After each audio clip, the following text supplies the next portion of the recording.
C'est une découverte absolument exceptionnelle, d'une rareté quasi unique dans l'histoire, puisque la dernière fois que des documents juifs ont été trouvés dans le désert de Judée, c'était il y a à peu près une soixantaine d'années. Sortez, respirez, c'est le Quality Time.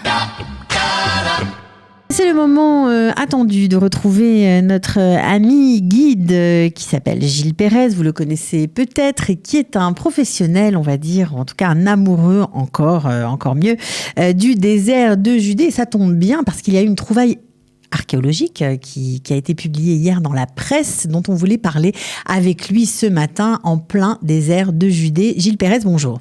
Bonjour Cathy. Très heureux de vous avoir ce matin avec nous. Alors, de quoi s'agit-il exactement et pourquoi cette découverte archéologique est-elle tellement exceptionnelle ? Moi aussi, je suis très heureux d'être avec vous. C'est une découverte absolument exceptionnelle, d'une rareté quasi unique dans l'histoire, puisque la dernière fois que des documents juifs ont été trouvés dans le désert de Judée, c'était il y a à peu près une soixantaine d'années, à la suite des fouilles qui ont mené aux découvertes des manuscrits de la mer Morte.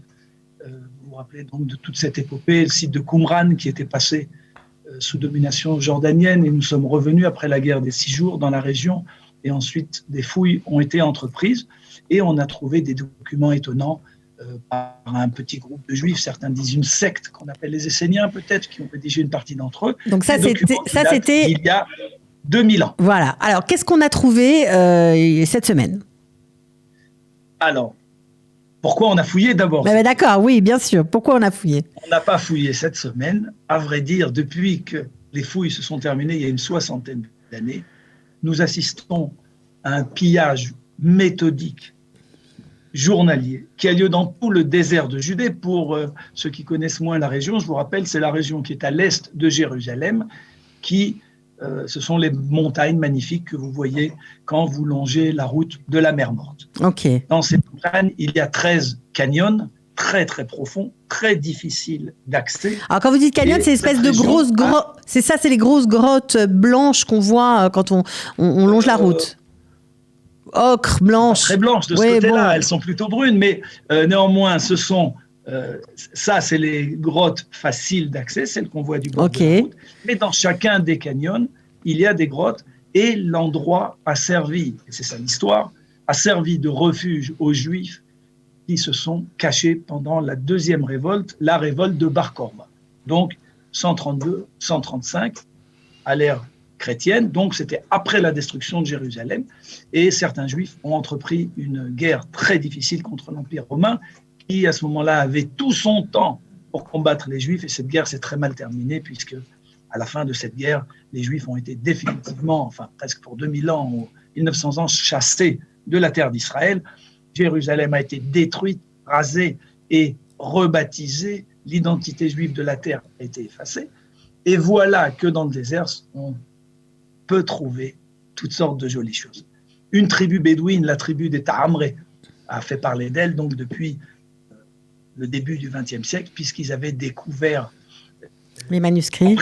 Après la Deuxième Guerre mondiale, ils avaient découvert ces manuscrits qu'on appellera de façon générale les manuscrits de Qumran, mais ceci a donné de l'appétit à beaucoup d'habitants en bordure du désert, la région qu'on appelle Sfar Hamidbar, des habitants des villes de la région d'Hébron, Bethléem, etc., des tribus bédouines, de fouiller de façon autonome et de piller les sites de façon méthodique, une chose qui a lieu journellement.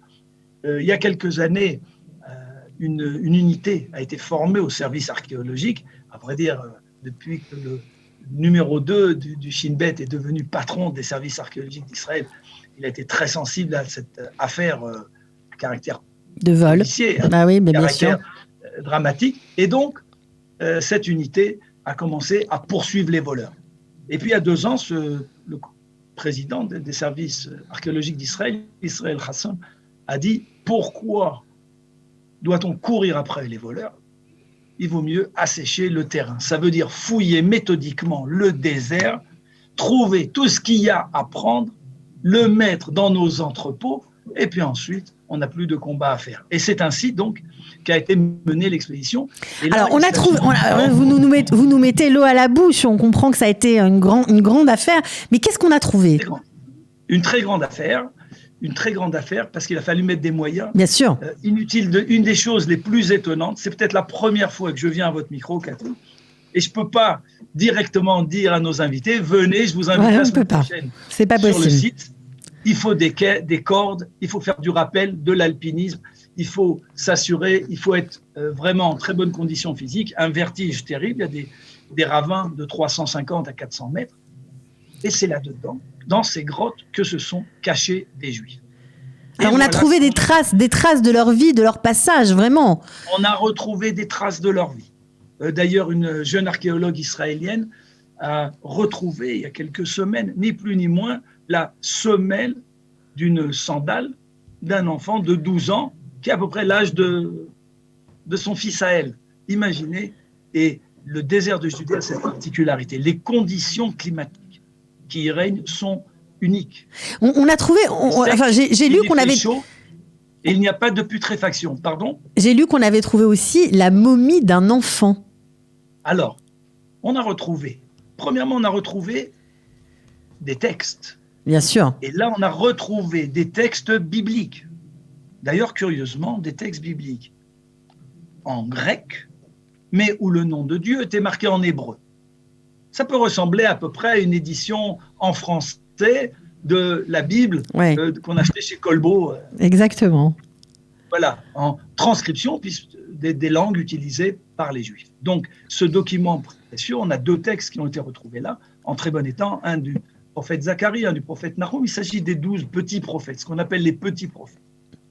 On a retrouvé, et ça c'est fascinant, le corps d'une jeune fille, une gamine peut-être, d'il y a 6000 ans. C'est incroyable.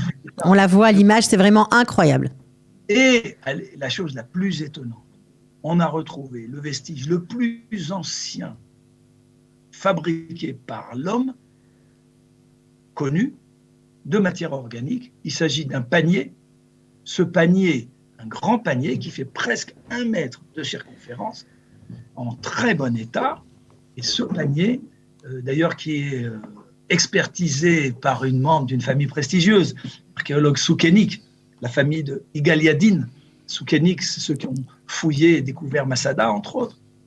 Et ce panier a 10 500 ans. C'est incroyable. Mais comment ils ont vraiment réussi à dater précisément Écoutez, il s'agit de matière organique, donc ça se date aujourd'hui de façon extrêmement précise, de carbone 14, l'ADN. Quand il s'agit de matière organique, il n'y a pas de doute. On est vraiment dans des marges d'erreur. Il a été conservé, on le voit à l'image, de façon quasiment parfaite. Si vous vous rappelez, dans le site des manuscrits de la mer Morte, au musée d'Israël, sous le dôme, on a un panier, on a une sandale. On a retrouvé un peigne en corne ils souffraient, ces gens-là avaient un problème à l'époque, il y avait des poux. Et donc, un peigne à poux. Donc, il y a le côté où les... Il n'a pas beaucoup changé avec le nôtre, d'ailleurs. C'est ça qui est assez intéressant, ça n'a pas beaucoup changé, quoi. C'est saisissant. Vous avez peut-être... les images, Oui, on voit les images, tout à fait. Vous les voyez, okay. Ouais. Et on a retrouvé ce peigne, donc un côté pour se coiffer, pour se faire belle, et un côté pour vraiment enlever les poux des cheveux.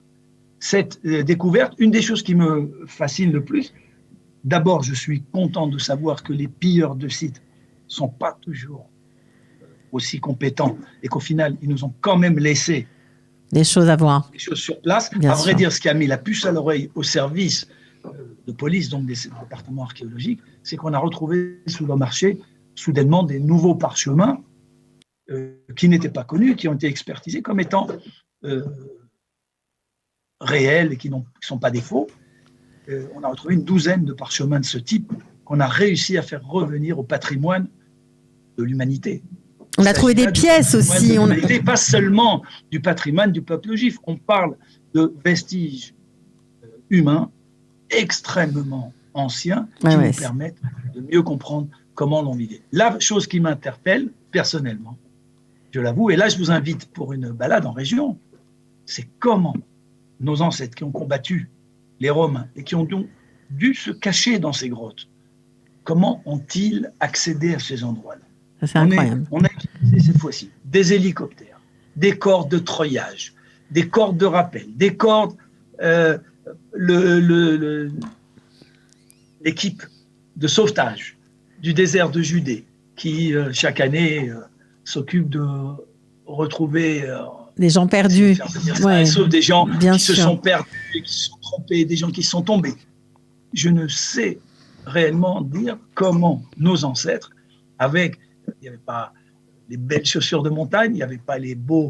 Ça vous intrigue de savoir comment ils ont accédé à ces endroits? Comment ils ont pu. Mais cette grotte où nous avons retrouvé ces choses s'appelle la grotte de l'horreur.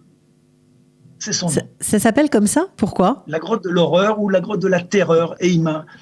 Autrement dit, elle nous rappelle quand même que ces gens-là, qui étaient persécutés par les Romains, qui les ont cherchés dans les derniers retranchements possibles et ont été conduits à faire des choses absolument incroyables. Ça me rappelle, en d'autres périodes, ce qu'on a connu à Jérusalem, dans les égouts de Jérusalem, à la tombée de Jérusalem, à la fin donc, de la destruction de Jérusalem par les Romains, ou ce qu'on a connu en 1943 à Varsovie, où des Juifs se sont cachés, sont rentrés dans les égouts qui fonctionnaient. J'ose même pas essayer de décrire l'atmosphère, la chaleur et la puanteur, etc. Les gens sont partis, et on a aussi découvert cette fois-ci dans les grottes qu'ils ont emmené des objets qui leur permettraient de reprendre la vie normale après la fin de cette guerre. Et ça me fait un petit peu de montage avec votre intervenante précédente, puisqu'on est en période de pandémie. Ça y est, en Israël, on commence à redémarrer, et donc on s'organise déjà pour reprendre une vie nouvelle. Et ces gens étaient partis, ces familles, dont une, la famille Lula, dont on a retrouvé un témoignage écrit c'est incroyable. Sur sa présence, avait amené avec elle les choses dont elle aura besoin pour reprendre sa vie normale. Bon, en tout cas, Gilles Pérez, vraiment merci pour tous ces détails, cette très belle interview. Vraiment, vous nous avez transporté, voilà, dans ces grottes incroyables. Et puis, on est ravis que ce soit une trace pour l'humanité entière. Voilà, je crois que c'est la première fois qu'on a des vestiges si anciens qui ont été découverts sur notre terre, et ça nous fait bien plaisir. Voilà, merci d'avoir été avec nous, Gilles Pérez. Vous revenez quand vous voulez. Avec grand plaisir.